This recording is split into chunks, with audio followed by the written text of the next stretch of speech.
எல்லாருக்கும் வணக்கம். இன்னைக்கு நம்ம வீடியோட என்ன பார்க்க போறோம்னா, பெரிய பெரிய ஹோட்டல்லலாம் உப்புமா செஞ்சு வைப்பாங்க. ரொம்ப நல்லா இருக்கும். நம்ம போய் சாப்பிட்டோம்னா நல்லா டேஸ்ட்டாக டிஃப்ரென்ஸாக இருக்கும். நம்ம வீட்டில் வந்து செய்கிறதுக்கும் அதுக்கு நிறைய வித்தியாசம் இருக்கும். இப்போ அந்த மாதிரி உப்புமா நம்ம வீட்டிலேயே நல்ல டேஸ்ட்டாக ருசியாக எப்படி செய்கிறது அப்படின்னு தான் பார்க்க போகிறோம். ரொம்ப ஈஸியாக குயிக்காக செஞ்சிடலாம். நாங்கள் பிரண்டை பொடி, முருங்கைக்கீரை பொடி, பருப்பு பொடி, ரசப்பொடி, சாம்பார் பொடி, மாங்காய் ஊறுகாய், ஹேர் ஆயில் அதாவது தலைக்கு தேய்க்கிற எண்ணெய், 11 பொருட்கள் சேர்த்து இதெல்லாம் காய்ச்சி நாங்கள் எண்ணெய் கொடுத்துட்ருக்குறோம். இந்த பொருளெல்லாம் நாங்கள் கொடுத்துட்ருக்குறோம். நீங்கள் வேணும்னா கீழே வாட்ஸ்அப் நம்பர் கொடுத்துருக்குறோம். அந்த நம்பருக்கு கால் பண்ணி கேட்டு வாங்கிக்கோங்க.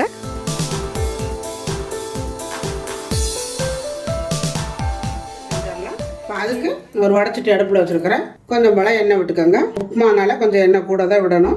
பாருங்கள், நான் இந்த அளவு எண்ணெய் விட்டுருக்குறேன். எண்ணெய் காஞ்சது கொஞ்சம் போல் கடுகு போட்டுக்கோங்க.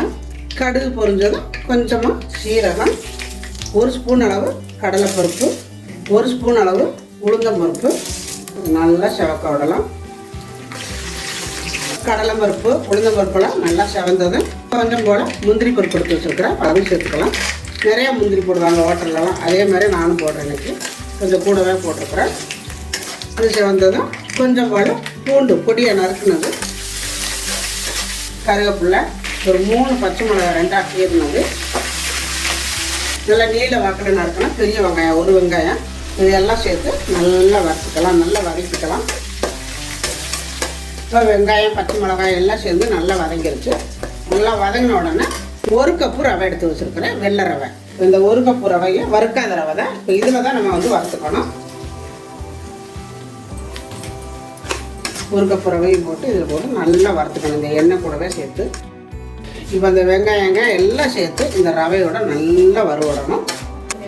இப்போ இது வந்து நல்லா வதங்கிருச்சு. இதுக்கு தேவையான அளவு நம்ம உப்பு போட்டுக்கலாம்.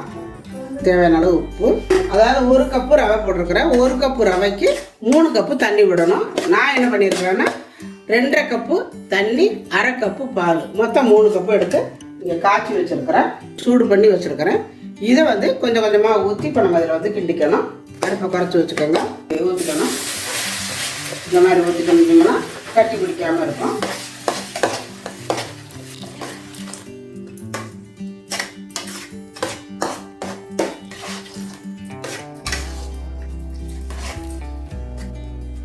ஒரு ஆள் தூக்கி ஊற்றணும், ஒரு ஆள் கிண்டணும். நான் வந்து அகல பாத்திரத்தில் வச்சதுனால தூக்கி ஊற்றிக்கிட்டே கிண்ட முடியும். இதை அடுப்பை நல்லா கொஞ்சம் குறைச்சி வச்சுக்கோங்க. குறைச்சி வச்சுக்கிட்டு இந்த மாதிரி லைட்டாக தான் கிண்டணும், ரொம்ப நேரம் கிண்டக்கூடாது. இந்த மாதிரி கெட்டியாக வந்த உடனே இந்த மாதிரி நல்லா வலிச்சு விட்டு மூடி வச்சுருங்க.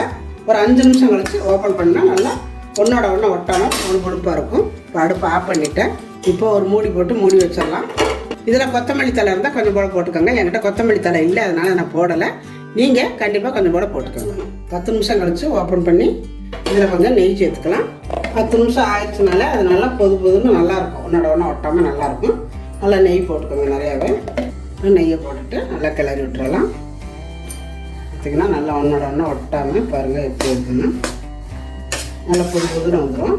கொஞ்சம் நேரம் அப்படியே அதை வந்து ரொம்ப கிண்டிக்கிட்டே இருந்தீங்கன்னா குழக்குழன்னு ஆகிடும். ரொம்ப கிண்டக்கூடாதுமா. அதாவது பால் தண்ணி எதை ஊற்றினாலும் சரி, நீங்கள் ஊற்றிட்டு கொஞ்சம் நேரம் இப்படி லைட்டாக பரட்டி விட்டுட்டு அப்படியே அமுக்கி வச்சிடணும். அதுக்கப்புறம் நீங்கள் உடச்சி விட்டிங்கன்னா உப்புமா வந்து ஒன்றோட ஒன்று ஒட்டாமல் நல்லாயிருக்கும்.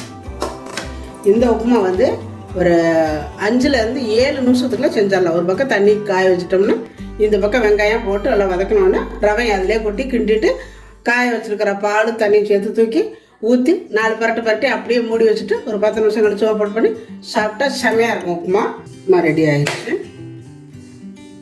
இதுக்கு காம்பினேஷனாக தேங்காய் சட்னி செமையாக இருக்கும். அந்த மாதிரி நம்ம சாப்பிட்டு பாருங்களேன். ஹோட்டல்லலாம் கொடுக்கும்போது நல்லா வெள்ளையாக இருக்கும் அந்த உப்புமா. அதாவது அவங்க வந்து நிறைய பால் சேர்த்துக்குவாங்க. நான் வந்து கம்மியாக தான் கொஞ்சம் பால் சேர்த்துருக்குறேன். ரொம்ப பால் வேண்டான்ட்டு 1/2 கப்பு பால், 2.5 கப்பு தண்ணி சேர்த்துருக்குறேன். நீங்கள் வேணும்னா அதாவது 1 கப்பு கூட பால் சேர்த்துக்கலாம், 2 கப்பு தண்ணி சேர்த்துக்கலாம். நல்லாயிருக்கும். பெரிய பெரிய ஹோட்டலில் செய்கிற உப்புமா சூப்பராக பண்ணியிருக்கிறோம். அதுக்கு தேங்காய் சட்னி ரொம்ப அருமையாக வந்துருக்குது. இது வந்து ரொம்ப ஈஸியாக பண்ணிடலாங்க. கண்டிப்பாக ஒரு மாதிரி அது மாதிரி செஞ்சு பாருங்கள். செஞ்சு பார்த்துட்டு எப்படி வந்துச்சு அப்படிங்கிறத எனக்கு கமெண்டில் சொல்லுங்கள்.